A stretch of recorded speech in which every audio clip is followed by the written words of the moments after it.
Hello बच्चों, कैसे हैं आप? कैसे चल रही है आपकी पढ़ाई?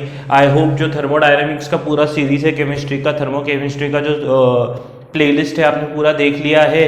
तो पहले थर्मोडायनेमिक्स में हमने अलग अलग प्रोसेसेस के बारे में देखा, आइसोथर्मल प्रोसेस, एडियाबैटिक, आइसोबारिक वगैरह प्रोसेसेस के बारे में देखा, एंट्रोपी के बारे में देखा, बेसिक टर्मिनोलॉजीज पढ़ ली थर्मोडायनेमिक्स के। तो अभी रिएक्शन में किस तरह से ये एंथैल्पी, वर्क डन वगैरह यूज आते हैं वो बेसिकली इस थर्मोकेमिस्ट्री चैप्टर में देखने वाले हैं हम लोग। बेसिकली एंथैल्पी के बारे में मैंने उन चैप्टर्स में इतना ज़्यादा आपको डिटेल में नहीं बताया, क्योंकि थर्मोकेमिस्ट्री इटसेल्फ पूरा एंथैल्पी पे ही बेस्ड है कि रिएक्शन में हीट एक्सचेंज कितना होता है उसको बोलते हैं एंथैल्पी। तो आइए स्टार्ट करते हैं एंथैल्पी से, और बेसिक टर्मिनोलॉजीज पहले सीख लेते हैं थर्मोकेमिस्ट्री के, फिर आगे चल के हम लोग सम्स वगैरह के बारे में देखेंगे। देखिए enthalpy, what is enthalpy? It is heat exchange at constant pressure. मान लीजिए कोई भी रिएक्शन A टू B हुई, A to B reactant to product हो गया, और ये एक कांस्टेंट प्रेशर पे चल रही है।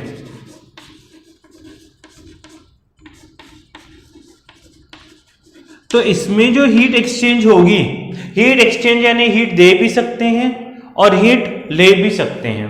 When heat is released, enthalpy is negative. Heat released,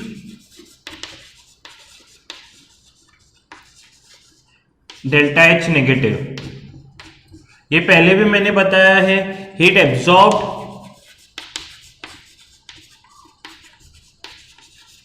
delta H positive. देखिए जो Q होता है वो किसी भी प्रोसेस के लिए यूज करते हैं, हमने देखा ना Q, यहां पर डेल्टा H वो Q से ही रिलेटेड है। पर अगर वो रिएक्शन में यूज होता है, Q यूज होता है गैस के लिए, एक्सपांशन और कॉन्ट्रैक्शन के लिए। Q हमने देखा ना, Q equal to delta U plus work done.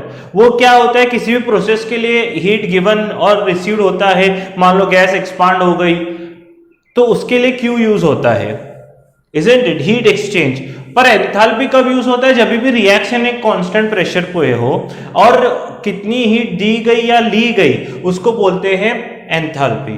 हमने जो भी प्रोसेस देखा है उसमें हमने Q equal to delta U plus work done देखा था, isn't it? ये Q प्रोसेस के लिए होता है, एडियाबैटिक प्रोसेस हो, आइसोथर्मल प्रोसेस हो, isn't it? उसमें जब हीट एक्सचेंज होता है किसी भी प्रोसेस के लिए, प्रोसेस और रिएक्शन में फर्क है।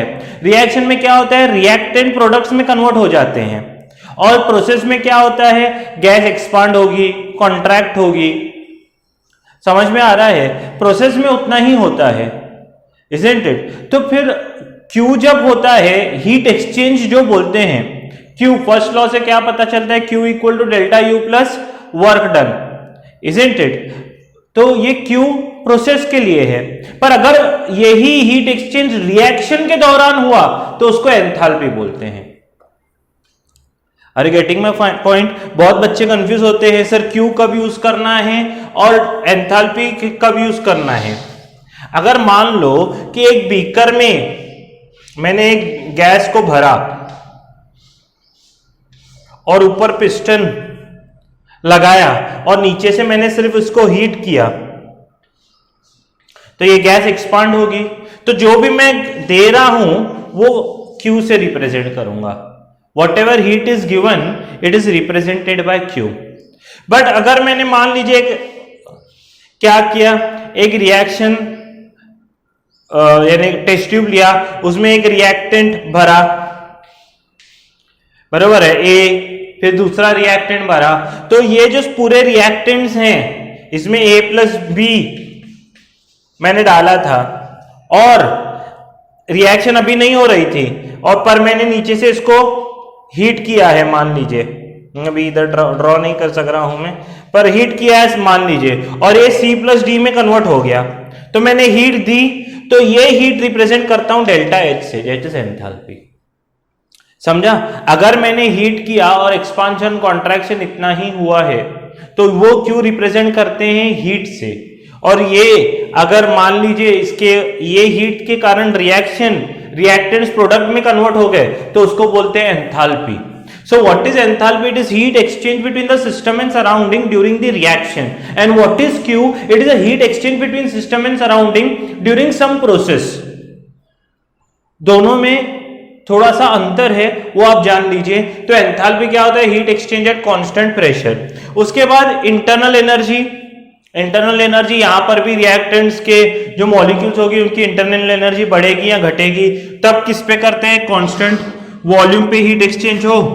पहले में मैंने बताया था integration of NCV delta T, internal energy ऐसे ही करते हैं ना, NCV डेल्टा टी का इंटीग्रेशन, इजंट इंटरनल एनर्जी, या CV को हम लोग फिर F/2R लिखते हैं, F/2NR डेल्टा टी भी लिखते हैं इंटरनल एनर्जी। अभी तो आपको याद होना चाहिए। उसके बाद फर्स्ट ऑर्डर ऑफ थर्मोडायनेमिक्स, उधर क्या होता है? Q equal to delta U plus work done, या एंथैल्पी इक्वल टू क्या होगा? Delta H equal to delta U plus NR delta T। वही फॉर्मूला लगेगा, एंथैल्पी Q के जगह एंथैल्पी आएगी अभी। उसके बाद क्या होता है? ये फर्स्ट लॉ ऑफ थर्मोडायनेमिक्स आपको याद होना चाहिए, delta H equal to delta U plus delta NRT। फिर standard enthalpy of reaction, standard enthalpy देखिए, एंथैल्पी किसी भी रिएक्शन का अलग अलग प्रेशर पे, कोई 1 एटमॉस्फेयर पे ले सकता है, कोई क्या हो सकता है 4 एटमॉस्फेयर पे ले सकता है। एंथैल्पी रिएक्शन किसी भी प्रेशर पे हो सकती है, बराबर है। पर किसी रिएक्शन का A to B कन्वर्जन का अगर स्टैंडर्ड हीट एक्सचेंज देखना है, स्टैंडर्ड एंथैल्पी देखना है, तो स्टैंडर्ड प्रेशर और टेम्परेचर STP पे, यानी 273 केल्विन एंड 1 एटमॉस्फेयर पे अगर हीट एक्सचेंज देखते हैं तो उसको बोलते हैं standard enthalpy of reaction, standard enthalpy of reaction. तो delta H not equal to delta U not plus NR delta T होगा। Not represent standard, not represent standard. ऐसे गिव्स एनर्जी के बारे में भी हमने देखा था लास्ट में। तो स्टैंडर्ड एंथैल्पी ऑफ रिएक्शन क्या होता है? स्टैंडर्ड एंथैल्पी ऑफ रिएक्शन होता है, it is a heat exchange at constant pressure and temperature. Got my point? तो ये थर्मोकेमिस्ट्री का स्टार्टिंग है। आगे चल के हम लोग और भी चीजें देखेंगे। बेसिकली इस पर्टिकुलर डिस्कशन में हमने ये समझा कि एंथैल्पी और क्यू में क्या फर्क है। एंथैल्पी एंड हीट में यही फर्क है। क्यू जो होता है it is heat exchange for process, enthalpy is a heat exchange during reaction. Got my point? इतना लिख लें तो फिर हम लोग आगे बढ़ते हैं। देखिए standard enthalpy of formation, standard enthalpy of formation हमने एंथैल्पी देखा। अभी अलग अलग रिएक्शन क्या होते हैं आपको पता है, कॉम्बिनेशन रिएक्शन होता है, डिकम्पोजिशन रिएक्शन होता है। डिपेंडिंग कौन सा रिएक्शन है उसके एंथैल्पीज होते हैं। जैसे एंथैल्पी ऑफ फॉर्मेशन, नाम से ही पता चल रहा है कि कुछ तो फॉर्म होगा, isn't it? तो क्या बोला है? Heat exchange when 1 mole of a substance is formed from its constituent elements in their standard state. कभी भी जब 1 मोल किसी सब्सटेंस का बनता है, जैसे मान लीजिए कि वाटर बनाना है, वाटर बनाना है, वाटर यानी क्या? H2O। तो रिएक्शन क्या लिखूंगा मैं? H2 plus O2 gives H2O। एक एक बात समझने की कोशिश करेंगे। H2 plus O2 gives H2O, यह H2 है, 2 है, ऑक्सीजन 2 है, तो ये 2 होगा, isn't it? 2H2O होगा। समझ में आ रहा है? तो 2H2O हो गया, यहां पर क्या होगा? हाइड्रोजन 2 हो गया, तो ये 2 हो गया। समझ में आ रहा है? क्या ये एंथैल्पी ऑफ फॉर्मेशन बोल सकते हैं? मान लीजिए ये पूरी जब रिएक्शन हुई, इसमें डेल्टा H हो गया, मान लीजिए -400 जूल, एक मान लेते हैं -400 जूल हो गया, इतना हीट एक्सचेंज हो गया, -400 जूल, यानी 400 जूल एनर्जी रिलीज की गई है। तो सर इसको एंथैल्पी ऑफ फॉर्मेशन बोल सकते हैं क्या? नहीं बोल सकते। क्यों? यहां पर क्या बोला? Heat exchange for formation of 1 mole, isn't it? यहां 1 मोल बना है क्या? यहां तो 2 मोल बने हैं। वाटर के कितने मोल बने हैं? 2 मोल। तो इसको हम लोग स्टैंडर्ड एंथैल्पी नहीं बोल सकते। सर फिर क्या करना है? एक चीज करनी है कि पूरे इस रिएक्शन को 2 से डिवाइड करो। तो 2H2 को 2 से डिवाइड करेंगे तो H2 plus half O2 gives H2O। अभी रिएक्टेंट साइड ये क्या है, वाटर का 1 मोल है ना, तो delta H formation of H2O ये होगा -200 जूल। 2 के लिए 400 लगा तो 1 के लिए 200 लगेगा। अभी भी इसको फॉर्मेशन बोल सकते हैं क्या? हाँ बोल सकते हैं, पर यहां पर और एक चीज दी गई है, in the standard state. Standard state का मतलब क्या है सर? स्टैंडर्ड स्टेट का मतलब है स्टेट यानी कौन से, सॉलिड, लिक्विड या gas, isn't it? Standard state यानी हाइड्रोजन का स्टैंडर्ड स्टेट क्या है और कौन से टेम्परेचर पे देखना है ये। अगर टेम्परेचर नहीं दिया गया तो 25 डिग्री सेल्सियस या 298 केल्विन पे देखना है, ठीक है। हाइड्रोजन का स्टैंडर्ड स्टेट क्या है? गैस है। ऑक्सीजन का स्टैंडर्ड स्टेट क्या है? 25 डिग्री पे ऑक्सीजन गैस होगा। और वाटर क्या है? लिक्विड बनना चाहिए, आइस नहीं बनना चाहिए, तो ही इसको फॉर्मेशन बोलेंगे। यानी हीट एक्सचेंज किसी रिएक्शन पे देखिए अलग अलग हीट एक्सचेंज हो सकती है, इजंट इट? पर हीट एक्सचेंज हमने तब देखा जब 1 मोल वाटर बना, कितने मोल बना? 2 मोल बना, तो हीट, इसको फॉर्मेशन बोलेंगे क्या? नहीं। एंथैल्पी ऑफ फॉर्मेशन इसको क्यों नहीं बोलेंगे? क्योंकि यहां 2 मोल बन रहे हैं। कितने मोल बनना चाहिए? 1 मोल, इजंट इट? वाटर का जब 1 मोल बना उसके कॉन्स्टिट्यूएंट एलिमेंट से जो कि अपने स्टैंडर्ड स्टेट में थे। ऐसा नहीं था कि हाइड्रोजन का स्टैंडर्ड स्टेट क्या है? गैस। वाटर का क्या, ऑक्सीजन का क्या है? गैस। और वाटर जो बना वो उसका स्टैंडर्ड स्टेट क्या है? लिक्विड। तो सभी अपने स्टैंडर्ड स्टेट में होंगे तब जो हीट एक्सचेंज होगा, एक तो मोल 1 बनना चाहिए और सभी अपने स्टैंडर्ड स्टेट में होने चाहिए, तब जो हीट एक्सचेंज होगा उसको एंथैल्पी ऑफ फॉर्मेशन बोलेंगे हम लोग। समझ में आ रहा है? जैसे कार्बन डाइऑक्साइड का लिखा मैंने, तो carbon plus oxygen gives CO2। तो यहां पर कार्बन आपका स्टैंडर्ड स्टेट क्या है? सॉलिड। ऑक्सीजन का गैस, CO2 का गैस। तो अभी जो भी हीट एक्सचेंज होगा इस पर्टिकुलर रिएक्शन में उसको हम लोग एंथैल्पी ऑफ फॉर्मेशन बोलेंगे। तो ऐसे हमको स्टैंडर्ड स्टेट पता होना चाहिए, जैसे हाइड्रोजन का गैस होता है, ऑक्सीजन का गैस होता है, वो एग्जांपल्स कर करके आपको पता चल जाएगा। क्लोरीन का गैस होता है, ब्रोमीन का स्टैंडर्ड स्टेट लिक्विड होता है, मर्क्यूरी का लिक्विड होता है, समझ में आ रहा है? आयोडीन का सॉलिड होता है। उसके बाद मान लीजिए कोई ऐसे होते हैं जैसे जिसके एलोट्रोपिक फॉर्म होते हैं, जैसे कार्बन है, कार्बन के 3 एलोट्रोपिक फॉर्म्स है, ग्राफाइट, डायमंड, इजंट इट, और फ्लोरीन। तो इसके स्टैंडर्ड स्टेट किसको माना जाएगा? ग्राफाइट को स्टैंडर्ड स्टेट माना गया। ये रीड कर करके आपको पता चलेगा। सल्फर के रोम्बिक सल्फर को क्या माना गया है? स्टैंडर्ड स्टेट माना गया है। उसके बाद फॉस्फोरस के, व्हाइट फॉस्फोरस को क्या माना गया है? व्हाइट फॉस्फोरस को रोम्बिक स्टेट माना गया है। समझ में आ रहा है? तो क्या होता है ये आपको यानी समझ में आना चाहिए कि स्टैंडर्ड स्टेट्स जो होते हैं, स्टैंडर्ड स्टेट यानी नॉर्मली उस टेम्परेचर पे कौन से स्टेट में होते हैं। अगर मान लीजिए कि मुझे मीथेन का लिखना है हीट ऑफ फॉर्मेशन, तो मीथेन क्या होता है? CH4, तो ये क्या होगा? C+2H2। और कार्बन क्या लूंगा? सॉलिड लूंगा, हाइड्रोजन गैस लूंगा, और मीथेन जो बनेगा मीथेन गैस बनेगा।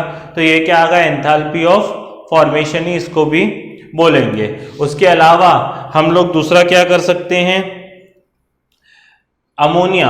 अमोनिया क्या होता है? NH2CO सॉरी अमोनिया मैंने बोला है यूरिया। अमोनिया तो यूरिया का अगर देखें हम लोग तो यूरिया NH2CO NH2 यूरिया देखें, बराबर है। तो यूरिया में क्या है? नाइट्रोजन लगेगा, तो N2 plus H2 plus carbon plus oxygen, ऐसा लिखूंगा मैं रिएक्शन। कॉन्स्टिट्यूएंट एलिमेंट्स यूरिया, तो नाइट्रोजन 2 है तो 2 गैसियस फॉर्म में, हाइड्रोजन 2 और 2 4 है तो 2 से मल्टीप्लाई करें, इधर 2 से मल्टीप्लाई कर सकते हैं, उधर 1 ही मोल चाहिए। गैस होगा कार्बन सॉलिड, ऑक्सीजन गैस। तो इसको बोलते हैं स्टैंडर्ड एंथैल्पी ऑफ फॉर्मेशन। समझ में आ रहा है? तो ये स्टैंडर्ड एंथैल्पी ऑफ फॉर्मेशन की पूरे डेफिनेशन है, उसको कैसे लिखते हैं। जो स्टैंडर्ड एंथैल्पी ऑफ फॉर्मेशन यानी हीट एक्सचेंज रिएक्शन के वक्त जब एक मोल कोई भी सब्सटेंस फॉर्म हो, किसमें से? उसके कॉन्स्टिट्यूएंट एलिमेंट से, तो उसको स्टैंडर्ड एंथैल्पी ऑफ फॉर्मेशन बोला जाएगा। Got my point? तो आप स्क्रीन पॉज करके पूरे डेफिनेशन लिख लें।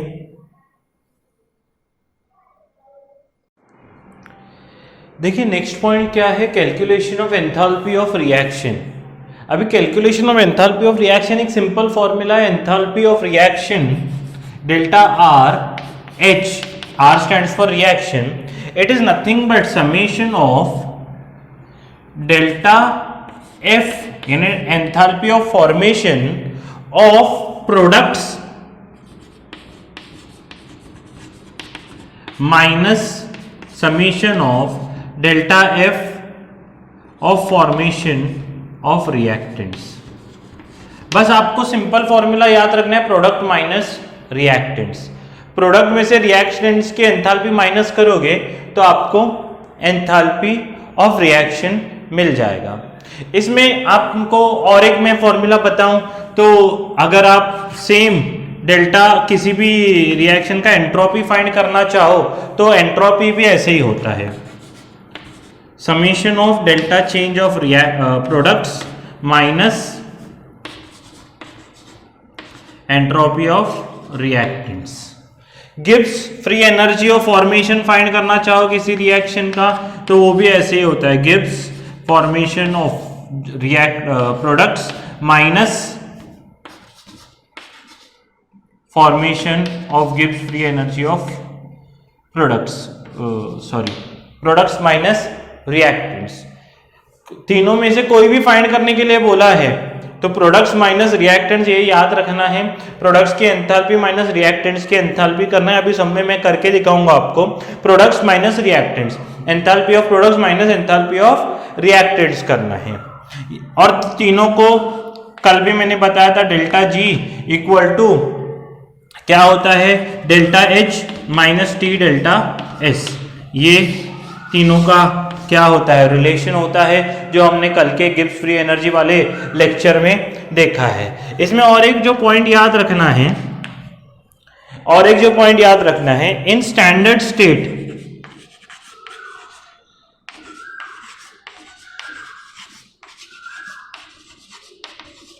Enthalpy of formation is zero.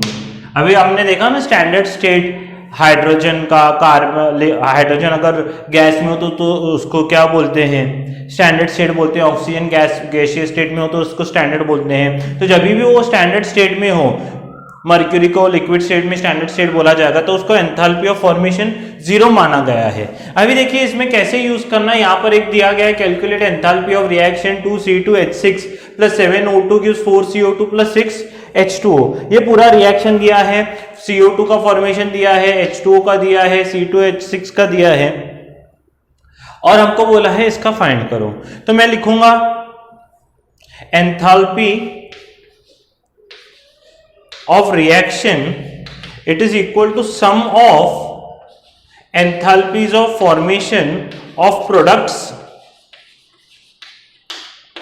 minus sum of enthalpies of formation of reactants। दोनों को माइनस करना है, ठीक है। अच्छा, अगर मैं ध्यान से देखूं तो प्रोडक्ट में CO2 और H2O है, isn't it? तो 4 times enthalpy of formation of CO2 आएगा, क्योंकि 4 मोल है, ये तो पर मोल है ना, तो 4 है इसलिए 4 से मल्टीप्लाई करना जरूरी होता है, ये बात ध्यान में रखो, नहीं तो बच्चे सिर्फ इसको प्लस माइनस करते हैं। जितने मोल्स हैं उससे मल्टीप्लाई करना होता है। 4 × CO2 प्लस H2O कितने हैं, 6 है, तो 6 × delta formation enthalpy of H2O minus reactants में इथेन कितना है, 2 है, तो 2 × delta F formation of ethane plus 7 into delta F formation of O2। समझ में आया? अभी इसमें आप अगर आप ध्यान से देखोगे तो 4 इंटू ये कितना आएगा HCO2 का 393.5 है तो 393.5 प्लस H2O कितना है 6 इंटू ये दिया गया है आपको -285.8। समझ में आ रहा है? ये प्रोडक्ट्स का ब्रैकेट कंप्लीट हो गया। माइनस आगे अगर हम देखेंगे तो 2 इंटू इथेन का कितना है 84.9 तो 2 इंटू वो भी माइनस है -84.9। अच्छा फिर क्या है plus 7 into enthalpy of formation of oxygen. Sir oxygen तो दिया ही नहीं गया है, ये 3 दिए गए हैं। अरे भाई साहब ऑक्सीजन इसलिए नहीं दिया गया क्योंकि O2 है अपनी स्टैंडर्ड स्टेट में है। Enthalpy in standard state enthalpy of formation is 0, यानी O2 का जो एंथैल्पी है enthalpy of formation of O2 is 0। ये तो हमारे मन मंदिर में ऑलरेडी इस पॉइंट की वजह से पता है, तो इसलिए क्या हो जाएगा +7 इंटू 0। समझ में आ रहा है? +7 इंटू 0। Got my point? तो ये पूरा है। कैलकुलेशन करेंगे हम लोग, तो कैलकुलेशन करने से ये पूरा जो आंसर है मैंने कैलकुलेट किया है वो शायद -3119 किलो जूल आता है। एक बार मैंने इधर कैलकुलेट करके रखा है, मैं आपको बताता हूं। हाँ -3119 किलो जूल है। ठीक है, ये पूरा कैलकुलेशन आप करोगे, आई होप -3119 किलो जूल आता है। समझ में आया? तो इस तरह से प्रोडक्ट्स माइनस रिएक्शन इतना ही है। पर यहां पर एक बात ध्यान में रखना है, मार्जिन में आप लिख लें कि we have to multiply by number of moles, क्योंकि ये पर मोल दिया गया ना, किलो जूल पर मोल है सब कुछ। समझ में आ रहा है? और ऑक्सीजन का स्टैंडर्ड स्टेट में है तो इसलिए क्या हो जाएगा, उसका 0 आने वाला है। इधर आप एरो करके लिख सकते हैं because oxygen 0, because oxygen is in standard state. समझ में आया? स्क्रीन पॉज करके इतना लिख लें तो फिर मैं आपको आगे बताता हूं।